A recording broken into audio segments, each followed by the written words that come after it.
Hey everybody, this is Angela. Hope everybody's having a good Saturday and hope that your weekend is going very good. I thought I'd come on here and try to finish up who was Abigail Adams. So let's jump into it. I think we got two more chapters. Who was Abigail Adams, chapter 6? Although desperate to see her husband and son, Abigail dreaded the trip across the ocean. "I am so much of a coward upon the water," she said. She would be leaving behind friends and family whom she might never see again. She put Charles and young Thomas in the care of her sister. Her 19-year-old daughter, Nabby, was going with her. In June of 1784, Nabby and Abigail boarded the ship, the Archies, with trunks of clothes. Two servants and a cow. The ship's name was appropriate. It tossed around on the sea. Abigail and Nabby were seasick for days. They couldn't even get out of bed. They were cooped up in a tiny, stuffy, dark cabin. It didn't help that the ship was dirty. Its cargo of whale oil and postage smelled terribly. The dampness made Abigail's bones and joints hurt. The food was awful. Once she was well enough, Abigail tried to help the cook make better meals. She also got the crew to scrub the floors until they could finally see the boards under the dirt. Also, Abigail wrote, "I am more and more of the mind that a lady ought not to go to sea." After a month, the ship reached the coast of England. Even then, the trip wasn't over. The passengers were lowered from the ship into a small boat. The waves were 6 feet high. The small boat was washed up sideways through the roaring surf onto a beach. After that, it took an entire day by carriage to reach London. In London, Abigail and Nabby were met by John Quincy Adams.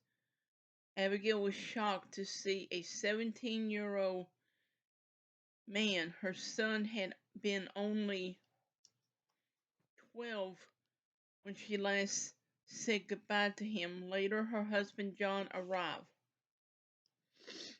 What a joyful reunion. London was a pleasant surprise for Abigail. It was sunnier than she had expected. The buildings were beautiful and the streets were wide.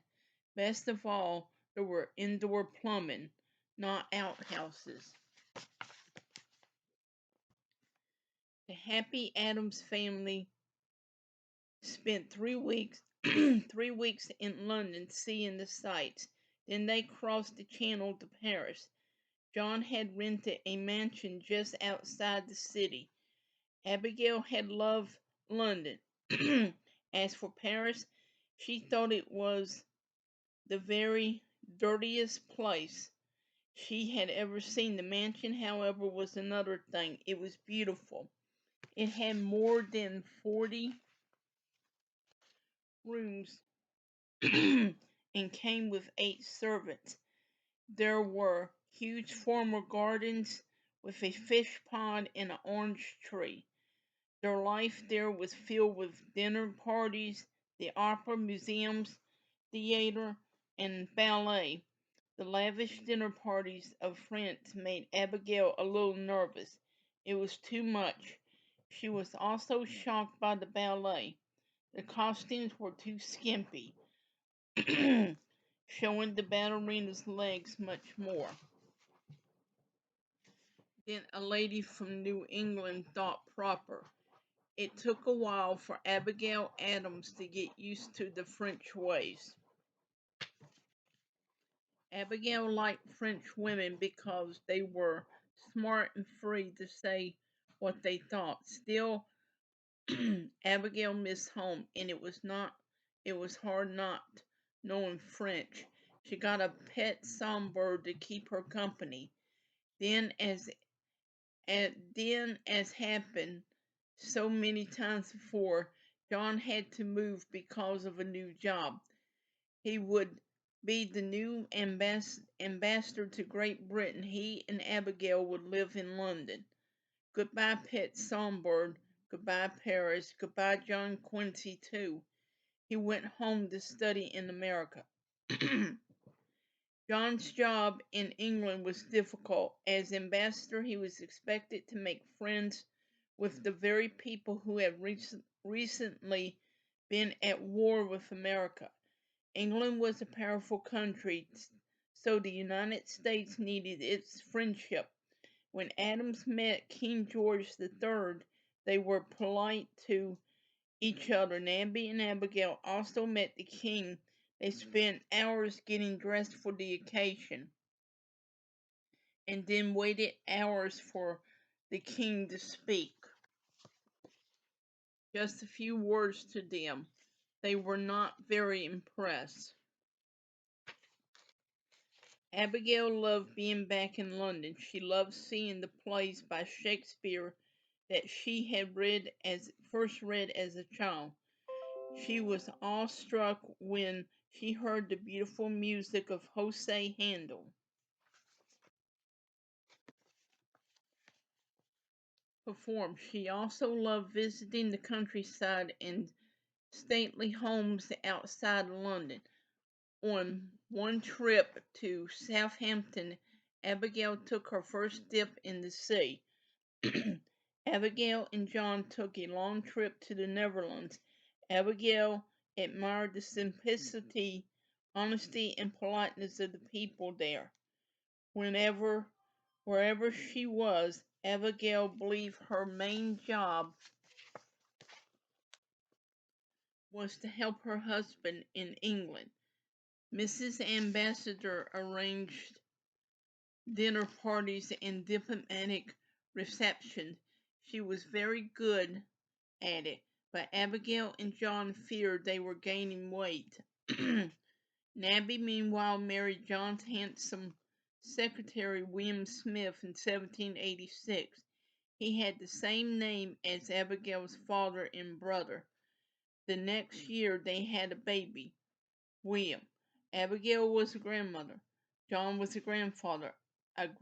Oh no, she explained. She didn't like to think she was old. The London newspapers were hard on John. They still hadn't gotten over the war and gave false reports about his speeches. Abigail called them the new liars. John felt he was unable to get things done. It was time to go home. By then, Abigail was happy at the thought it had been almost 4 years, and she missed her sons Charles and Thomas, and her sister. Also, the Adamses had asked an uncle to buy them a new, larger house in Braintree. It was to be ready for their return. In March 1788, they began another rough ocean crossing and reached Boston in June. To their surprise, they were greeted in Boston by thousands of cheering people, cannons and church bells that rang all day. It was a hero's welcome. John and Abigail were overwhelmed. Best of all, they were finally home together.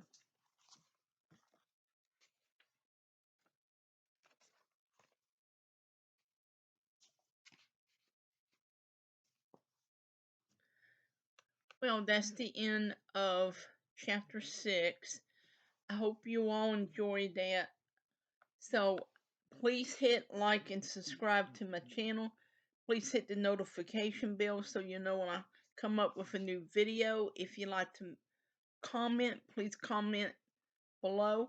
And I hope to see you all in the next one. You all have a good one.